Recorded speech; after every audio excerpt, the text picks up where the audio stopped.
जीवन ऐसा नहीं होता बिल्कुल जैसा तुम्हारा है। कोटे में जब हम लोग पढ़ाते थे ना, तो वहां पे दिखता है आंखों में योद्धापन, वहां पे दिखता है कि हर समय हर क्षण वो एक बड़े युद्ध की तैयारी करता हुआ बच्चा, क्योंकि उसको लगता है कि मेरे जैसे हजारों रोड पे चल रहे हैं। तुम बढ़िया युगांडा की काली घाटी में अकेले बैठ के पढ़ रहे हो, तुमको नींद आ जा रहा है, तुम्हें लग रहा है कि किसी के साथ कंपटीशन ही नहीं है। ये ड्रॉबैक ऑनलाइन का। हर चीज का अपना एडवांटेज और डिसएडवांटेज होता है। हमें टेक्नोलॉजी के साथ आगे बढ़ना पड़ेगा। ऑनलाइन में बहुत सारी टेक्नोलॉजिकल हेल्प हमें मिल जाता है, लेकिन ये ड्रॉबैक भी है। तुम अकेला घर में बैठ पढ़ रहे हो, तुम्हें लगता है कि तुम्हारा तुमसे ही कंपटीशन है। तुम्हें पहले खुद से ही कॉम्पीट करना है और अपने आप को हर दिन बेहतर बनाना है, लेकिन तुम्हारे साथ साथ 20 लाख बच्चे साहब पेपर देंगे।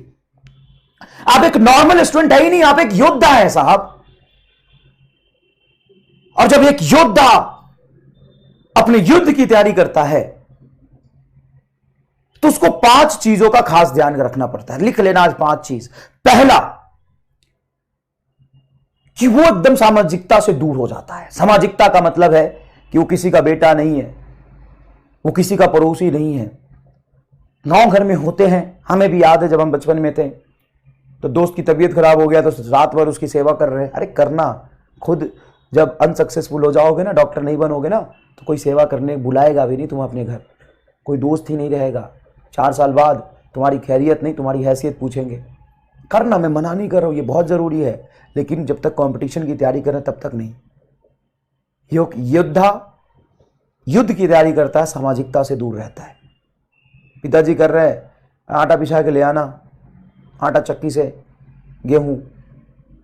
माताजी कह रही सिलेंडर खत्म हो गया। पड़ोस वाली मंजू बुआ कर रही, अरे बेटा चिंटू कहाँ थे, तुम दिखे नहीं 4 दिन से, मार्केट से हल्दी ला दो। मतलब कौन बेटा चिंटू, मैं एक योद्धा हूं। पहली चीज, सामाजिकता से दूर रहना पड़ता है।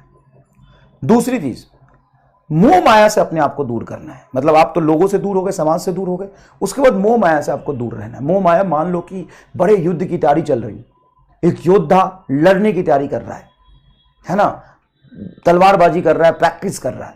अब बीच में होली आ गया तो बोलेगा आज प्रैक्टिस की छुट्टी, आज तो होली मनाएंगे, आज दिवाली मनाएंगे, एक दिन की तो दिवाली, आज मेरा बर्थडे है, आज मैं युद्ध की प्रैक्टिस नहीं करूंगा। ऐसा नहीं होता है एक असली योद्धा। ये अर्जुन की निशानी नहीं है। वो उस मोह माया से दूर रहते। आज बचपन से अभी तक दिवाली मनाते आए हो कि नहीं आए हो, दुर्गा पूजा मतलब मैं ड्रॉपर को देखता हूं कि सर आपने दुर्गा पूजा में 1 दिन की छुट्टी कैसे दी। अरे भाई साहब तुम्हें तो छुट्टी देना ही नहीं चाहिए, तुम्हें किस बात की ईद होली दिवाली की छुट्टी भाई साहब।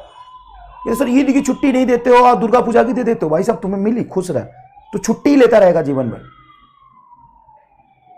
तू जोड़ ले, ईद होली दिवाली छठ दुर्गा पूजा, तुम्हारा बर्थडे, पड़ोसी का बर्थडे, तेरे फ्रेंड का बर्थडे, ये मिला के ना 30 से 35 दिन हो जाते, 40 दिन हो जाते। तो ये 40 दिन तो पूरा गया, 40 दिन में इतिहास बदल जाता है।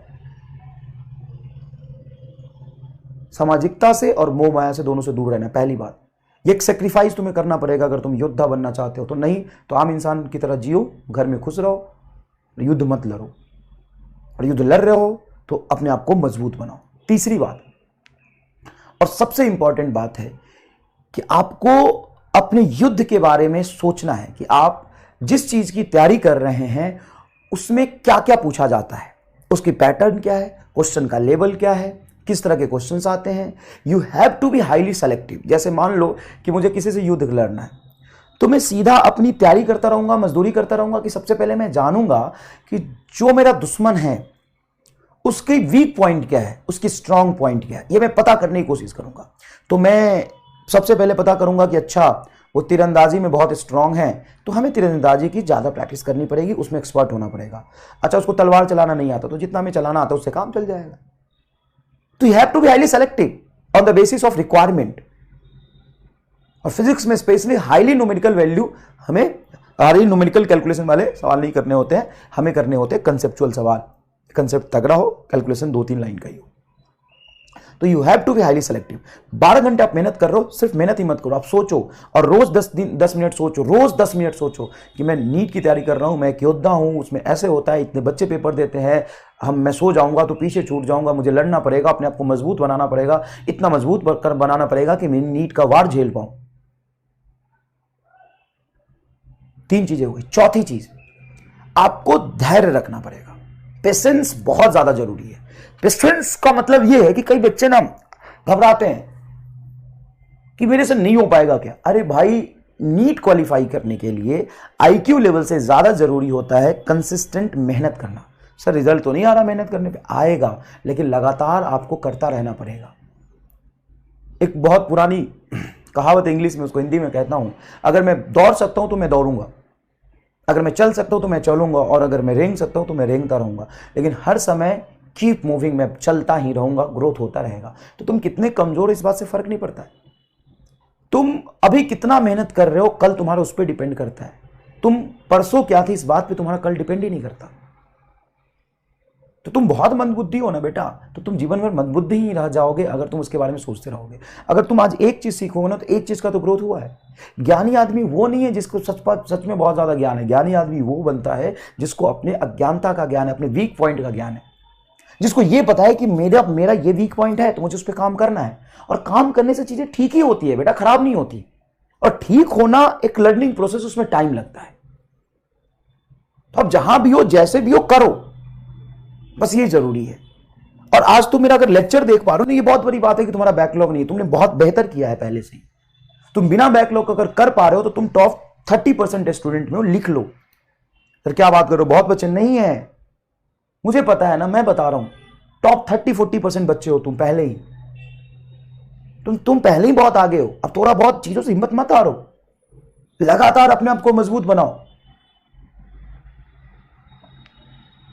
और 5वीं बात यह है, फेथ रखो खुद पे और अपने गुरु पे।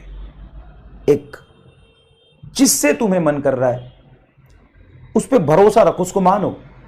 ये जो पूरा रिलीजन्स का मेथोलॉजी जो चलता है ना, वो सिर्फ फेथ पे ही चलता है। आज तक किसी ने भगवान को देखा है क्या? अल्लाह को देखा है क्या? जीसस को देखा है क्या? किसी ने नहीं देखा एक्चुअल में। अगर आप देखो, इसको गलत वे में मत लेना, मैं ये कहना चाहता हूं कि एक फेथ है और फेथ से फर्क पड़ता है, मैं ये कहना चाहता हूं।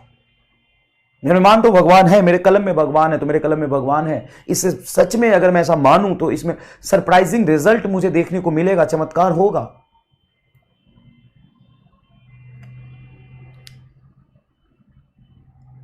तो तुम्हें एक चीज को चूज करना है। चूज करने से पहले वेरीफाई करो, 100% वेरीफाई करो, हर तरह से वेरीफाई करो कि कौन पढ़ा रहा है, कितना पढ़ा रहा है, उसने सिलेक्शन दिए है नहीं दिए है, उसमें काबिलियत है कि नहीं मुझे पढ़ाने की। पहले चूज देख लो, अच्छे से परख लो। लेकिन एक बार चूज कर लो ना, तो फिर उस पर सवाल मत करो, सवाल मत करो, ब्लाइंडली फॉलो करो, जो कह रहा है ना वो करो, चुपचाप करो, हर बात उसकी मानो। कह रहा है मत पढ़ो तो मत पढ़ो, वो कह रहा है आज पढ़ो तो पढ़ो, और कह रहा है इसको नहीं करना तो नहीं करना, उसकी बात मानो। वो कह रहा है इतना करना है तो इतना ही करना है, उसे एक लिमिट आगे मत जाओ। वो कह रहा है अभी रिवीजन नहीं करना, अभी ये करना, तो वो करो। तो अगर तुमने पीडब्ल्यू को चूज किया तो पीडब्ल्यू को अपना कृष्ण मानो और तुम अर्जुन बन जाओ। और 100% फेथ रखो और अंधाधुन फेथ रखो, अंधविश्वास करो। अंधविश्वास साहब, अंधविश्वास, मानते हो अंधविश्वास गलत चीज है, लेकिन उसको गलत मायने में लेके जाओगे तो उसका डाइवर्स इफेक्ट है। लेकिन अंधविश्वास भी बहुत सही चीज होता है अगर आप उसको सही चीज के लिए इस्तेमाल करें तो। पूरी दुनिया ही साइंस को मानती है, फेथ को मानती है, बहुत ही चमत्कार होते हैं साहब फेथ से। भरोसा बहुत बड़ी चीज होती है। कई लोग इस बात पे आ जाते हैं कि ऐसा होता है, भगवान होते हैं, भगवान नहीं होते हैं। ये सब एकदम छोटी चीज है। मैं भी पहले बहुत डिबेट करता था, लेकिन सबसे मिलने का वाला क्या है, क्या होता है क्या नहीं होता है मुझे नहीं पता, मुझे सच में नहीं पता भगवान है या नहीं है। लेकिन जो एक चीज एग्जिस्ट करता है वो फेथ एग्जिस्ट करता है। फेथ करो और अंधाधुन मेहनत करो, लेकिन पहले वेरीफाई कर लो कि फेथ तुम पे किस पे कर रहे हो, बस ये बहुत जरूरी है। तो